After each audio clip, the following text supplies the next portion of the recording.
विद्यार्थी मित्रों, नमस्कार। मैं हूं बलवंत भंडारी और आप देख रहे हैं मेरा YouTube चैनल गुरु एंड देव।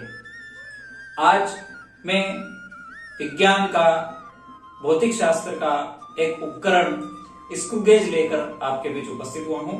और स्क्रू गेज में कौन कौन से भाग होते हैं, क्या उपयोग होता है, अल्पतमांक क्या होता है, पिच क्या होता है, चूड़ी अंतराल क्या होता है, सारी बातों को करीब से समझाने का प्रयास करूंगा। आइए देखते हैं स्क्रू गेज के बारे में पूर्ण जानकारी। साथ ही अगर आपको वीडियो पसंद आए तो लाइक करें, शेयर करें और यदि आप मेरे चैनल पर पहली बार आए हैं तो चैनल को सब्सक्राइब करना ना भूलें। आइए देखते हैं स्क्रू गेज के बारे में बिल्कुल करीब से समझने का प्रयास करते हैं। देखिए, हम स्क्रू गेज के बारे में समझने का प्रयास कर रहे हैं। ये एक यू आकार की आकृति होती है जिसके अंदर दो पैमाने होते हैं। ये यहाँ पर जो पैमाना बना होता है ये कहलाता है मुख्य पैमाना या मुख्य स्केल। इसके ऊपर जो ये पैमाना है, ये जो इसके ऊपर घूमता है, इस तरह से घूमने की व्यवस्था होती है, ये वृत्तीय पैमाना या शीर्ष पैमाना कहलाता है। वृत्तीय पैमाना और शीर्ष पैमाना जिसको हम कहते हैं, इस पर 0 से लगाकर 100 तक के भाग लिखे होते हैं। ये देखिए, यहाँ पर ये 0 दिख रहा होगा आपको, और यदि इसको घुमाते घुमाते आएंगे तो यहाँ पर 100 भागों में बटा हुआ होता है और ये यहाँ पर चिन्ह बने होते हैं इसके ऊपर। ये वाला जो भाग है इसका, ये वाला, ये कहलाता है स्टड। और ये अंदर के जो आपको हिस्से दिख रहे होंगे, ये जहां पर आंटे बने हुए हैं, ये आंटे जिसको हम कहते हैं पेच, ये पेच कहलाता है, इसीलिए इसको पेच मापी स्क्रू गेज कहते हैं। और स्क्रू गेज इस पेच मापी के सिद्धांत पर ही कार्य करता है। आपसे यदि हम पूछा जाए कि स्क्रू गेज किस सिद्धांत पर काम करता है, तो स्क्रू गेज पेच मापी के सिद्धांत पर कार्य करता है। ये वृत्तीय स्केल बता दिया हमने, मुख्य पैमाना बता दिया। यहां पर अंदर ये इस तरह से मुख्य पैमाना होता है। यहां पर पीछे जो होता है इसको हम रेचिट कहते हैं। रेचिट की सहायता से ही आपको इस उपकरण को चलाना चाहिए या घुमाना चाहिए, रेचिट की सहायता से। यहां पर इसको हम ढिबरी कहते हैं, जो ऊपर लगी हुई होती है। साधारणतः ये 10 मिलीमीटर या 15 मिलीमीटर में मुख्य स्केल के भाग बने होते हैं इसके अंदर।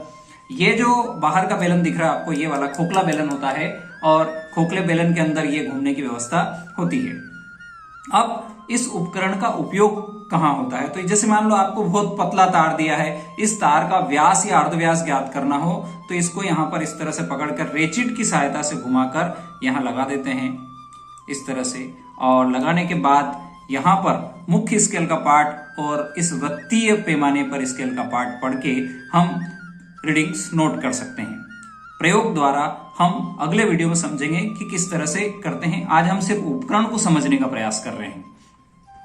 यदि इस तरह का पतला हो या इस तरह का थोड़ा सा मोटा तार हो जिसका व्यास या अर्धव्यास निकालना हो, तो उसको भी यहां लगाकर इस तरह से हम उसकी रीडिंग्स नोट कर सकते हैं। या आपसे कहा जाए कि ये जो किताब है इसके पन्ने की मोटाई कितनी है, ये जो पन्ना है ये कितना मोटा है, इस पन्ने की मोटाई ज्ञात करना हो तो एक पन्ने को नहीं लगाएंगे, हम गिनती कर लेंगे 15-20 पन्ने, 20 पन्ने गिनने के बाद इन पन्नों को यहाँ पर इस तरह से लगाकर रेचिट से घुमाकर टाइट करके हम इसकी रीडिंग नोट कर लेंगे। और जो रीडिंग्स हमें प्राप्त होगी उसको यदि हमने 20 पन्ने लिए हैं तो 20 से डिवाइड कर देंगे तो एक पन्ने की मोटाई हमें प्राप्त हो जाएगी। यानी बहुत बारीक रीडिंग, सूक्ष्म रीडिंग नोट करना हो तो हम कर सकते हैं। रेचिट का उपयोग हम इसलिए बता रहे हैं क्योंकि रेचिट से टाइट करने में ये ऑटोमेटिक रुक जाता है। ये इसके बाद आप टाइट भी करोगे तो ये सिर्फ ये वाला हिस्सा घूम रहा है इसका, ये पीछे वाला, ये यहां पर कोई दबाव प्रेशर नहीं पड़ रहा है। तो ये स्क्रू गेज का सिद्धांत हमने बात कर ली। अब इसके अंदर सिद्धांत की हमने बात कर ली। अब हम इसके अल्पतमांक की बात करेंगे। स्क्रू गेज का अल्पतमांक क्या होता है, अल्पतमांक क्या होता है, पेच मापी का पिच क्या होता है, पृच्छक त्रुटि क्या होती है। आइए हम उनको भी देखने का प्रयास करते हैं। आइए देखते हैं स्क्रू गेज के बारे में। जो उपकरण के बारे में हमने समझा है उन्हीं भागों को हम यहाँ पर फिर से दिखाया गया है।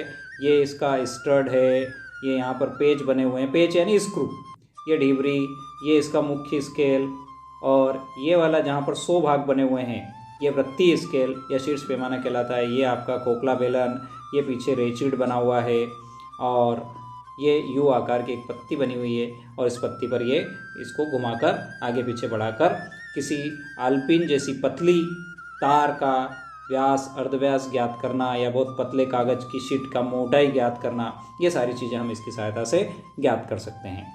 अब हम बात करते हैं स्क्रू गेज का सिद्धांत क्या होता है। तो हमने पहले ही बता दिया आपको कि स्क्रू गेज पेच मापी के सिद्धांत पर कार्य करता है। स्क्रू गेज का अल्पतमांक क्या होता है?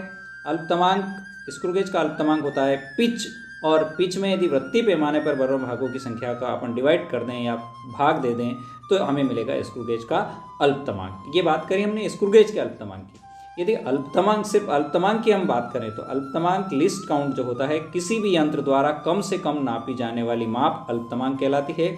या यूँ कह सकते हैं कि किसी यंत्र द्वारा शुद्धतापूर्वक नापी गई कम से कम जो माप होती है वो उसका अल्पतमांक कहलाता है। अब बात करते हैं पिच क्या होता है। पिच स्क्रू गेज द्वारा शीर्ष स्केल पर तय की गई दूरी में अगर पूर्ण चक्रों की संख्या का भाग लगा दें तो हमें स्क्रू गेज का पिच मिल जाता है। चूड़ी का जो अंतराल होता है वो निकाली जा सकती है। एक और प्रश्न अक्सर पूछा जाता है, समझने की आवश्यकता होती है कि पिच्छक त्रुटि किसे कहते हैं। दो पास पास वाली चूड़ियाँ से मतलब है आटे, जो स्क्रू होता है ना, उसको स्क्रू वाले जो आटे होते हैं, दो पास पास वाली चूड़ियों के घिसने से जो त्रुटि उत्पन्न होती है उसे पिच्छक त्रुटि कहते हैं। अब हमने पूरा प्रश्न समझ लिया। अब इसके कौन कौन से भाग हमारे पास, किन किन प्रश्नों के जवाब आ गए, तो इसमें जो जवाब हमें मिले हैं, नंबर 1 स्क्रू गेज किस सिद्धांत पर कार्य करता है। अल्पतमांक पूछा जाए तो सिर्फ अल्पतमांक की परिभाषा देंगे। स्क्रू गेज में कितने पैमाने होते हैं, तो 2 पैमाने इसमें हमने होते हैं, उनके नाम बताना है आपको। पिच किसे कहते हैं, इसका सूत्र बताना है, सूत्र समझा सकते हैं अपन। स्क्रू गेज का अल्पतमांक क्या होता है वो बता सकते हैं।